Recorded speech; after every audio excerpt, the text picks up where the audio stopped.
अस्सलामुअलैकुम नाज़रीन, Pakistan peoples party शोबा ख़वातीन की जानिब से आज शहीद जमहूरियत मोहतरमा बेनज़ीर भुट्टो शहीद की जन्मदिन पर केक काटा गया। तो इसी पर बातचीत करते हैं इनकी शोबा ख़वातीन की सदर मैडम मुसव्वर बतूल एडवोकेट से। अस्सलाम वालेकुम मैम। वालेकुम सलाम। बिस्मिल्लाहिर्रहमानिर्रहीम।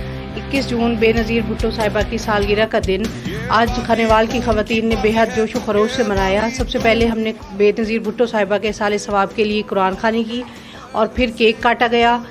बेनज़ीर भुट्टो एक ऐसी शख्सियत हैं जो ख़वातीन के दिलों में हमेशा ज़िंदा हैं और ज़िंदा रहेंगी, और वो एक ऐसा किरदार है जो कभी भी इस ख़वातीन के दिलों से ख़त्म नहीं हो सकता।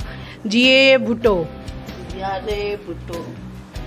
हाँ जी, हमारी औरतों के लिए जो कुछ हमारी बेनज़ीर भुट्टो ने किया वो हम औरतों को काफ़ी मिल भी रहा है, नज़र भी आ रहा है, हमारे हक मिल रहे हैं।